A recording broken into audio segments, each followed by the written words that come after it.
Welcome back, guys. This is Jared on an island. Today we're going to be talking about how if you were born after 1995, you are a part of the Blackmail Generation. What this means is ever since birth, we have been continually blackmailed in our life. The internet has done a specific thing, and that is left a mystery to whether or not we are being recorded, right? So if you use any sort of app, Tumblr, Snapchat, Twitter, Instagram, any of these things, you are displaying yourself in so many different ways, good or bad, PG or not. And there becomes this thing where even if you are the most innocent person ever, somebody can exploit that. And somebody can exploit these things where you're sending it to a specific individual, somebody you trust, and it's all being stored on these servers that you don't know who has access to. And that's the thing. Even if a corporation doesn't want to technically let anyone see the things that you have used these apps for, they themselves have the ability to pull from that at any time or change that in any way. And in a way, they incentivize you to use these apps for that purpose so that you create this emotional attachment to them like you did with any person that you talk to on it. It becomes this feeling that this medium to connect with people is a different person itself that you're trusting along the way. Think about it. Have you ever met someone that said, "Oh, well, I'd prefer to talk on this app only"? And that sense of trust is really false at the end of the day, because that company can do anything with that information that any other company can as well. And this becomes a problem we see every day when hackers get involved and they hack people's accounts or hack some sort of data, like they did with the notorious cheating dating website Ashley Madison about I think it was almost 10 years ago or somewhere, maybe 5 years ago. But that's something that they let normal people think of a possibility, right? And even then, they quietly sweep it under the rug. They say, "Oh, well, your data's breached, but people aren't actually looking for you specifically." Well, of course, that may be true, but the thing is that if they wanted you specifically, then they'll pull from it.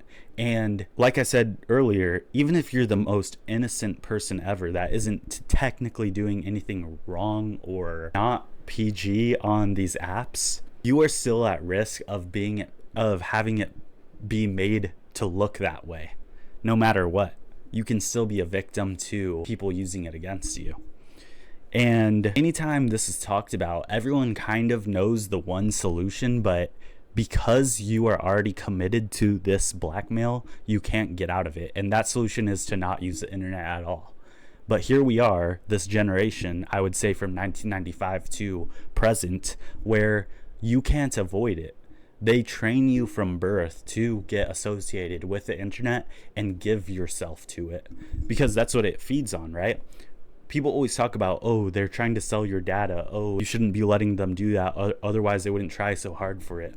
This is a part of that, I would say. This isn't your data. This is your personal soul connection with the idea of trust and involvement is involved in this. And even if you are someone that, let's say the opposite, does a lot of wrong stuff on the internet, and you say, "So what? I'm already doing all this. What does it matter?" You can just show everyone, right?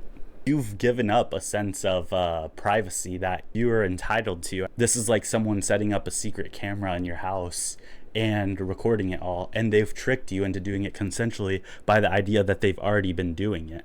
So it's not really right across the board. Now, of course, at the end of the day, what could they do with that? Even if they showed everybody, most people, I feel by now, have gotten over the fact that other people's private lives aren't really your business. It doesn't really, like, the idea of so many YouTubers and influencers getting canceled, I would say people are starting to understand that if he's doing this and it wasn't meant to be shown to me, it doesn't matter because I'm still enjoying his content after the fact, right? Or before the fact. It didn't matter, and now you learn something about the person you could have gone your whole life without knowing, and it would have had no impact on you. And so there is a wave of this, which is good, right? But at the end of the day, it does affect you and how you view the person, which does suck, because online, like I said, they can make you look like you've done horrible things or joked about horrible things or whatever else. And the idea that they won't want to because you're not that important is what's keeping you from not being important. It is there to literally weigh you down in a crabs in a bucket scenario. So not only are these people unintentionally blackmailing you, everyone else is also blackmailing you by saying that, oh, you're not that important, bro. They're not going to do it to you like that. They don't care about you like that. The ability itself is a threat. So the only way you can stop it is by not having internet at all and having no digital footprint. And even if you try to get rid of your digital footprint, it's usually still there in some capacity, especially with these companies. They may delete everything to your face, but they keep it behind the scenes. And the only thing that you can do to move forward is by convincing your kids not to have internet at all, really just making sure that they don't get it. And that means that you would have to raise them essentially without internet or without them having access to it, and maintaining that until they can logically understand something that they don't even have access to. So it kind of feels like a situation we may be screwed in no matter what. And this really goes for literally any app there is. People can even make you look bad through your Pinterest form, like your Pinterest feed. And one thing we can do is what I said, be compassionate to each other about this sort of thing, because we're all sinners at the end of the day. We all commit some sort of sin, and I'm sure none of us have a good digital footprint. That's really all I can say. So really all we can do now is keep pressure on companies to at least delete things, eventually delete things. They may be doing it now because we're eventually gonna run out of energy or space or something for data centers, but until then they can store things perpetually, almost infinitely. So this is a really worrying thing. Nobody wants to be reminded of a mistake that they made when they were 18, when they're 60, or whatever other age range. The human mind isn't capable of understanding what it's seeing is so far past that person that it's no longer that person. Think about it. If you saw a video of let's say MLK, and he was doing something horrible in his teen years, you would still associate it with him and his character, just because people's consciousness aren't that strong to not do it, at least not instantly. You have to think it through and say, you know what, he's not the same guy. It's not really that big of a deal, or whatever else. Connection's still made instantly because we are simple creatures. So it's a strange way how these things work. So I think my commitment to this is I'm not going to cancel anyone, no matter what, when it comes to something they've done online that isn't associated with who they want presented, because it wasn't natural for me to see anyways. Now if they're harming people, if people are being a victim of this outside of the internet, then it's not okay. You like that's a completely different scenario. They're actually naturally harming someone.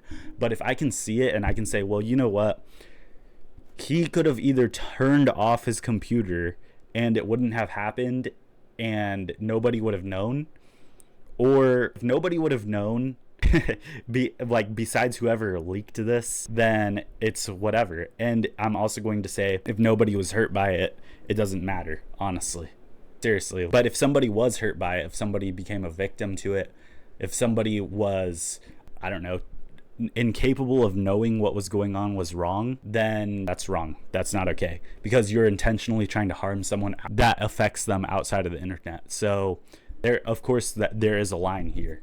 And I would say it's not necessarily the same thing I'm talking about too.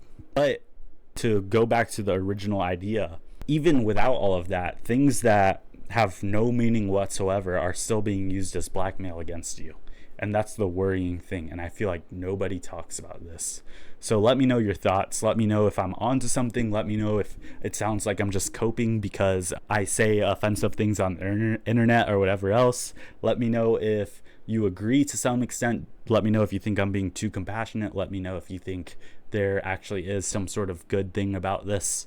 I just wanted to share this idea though. Thanks guys. Peace.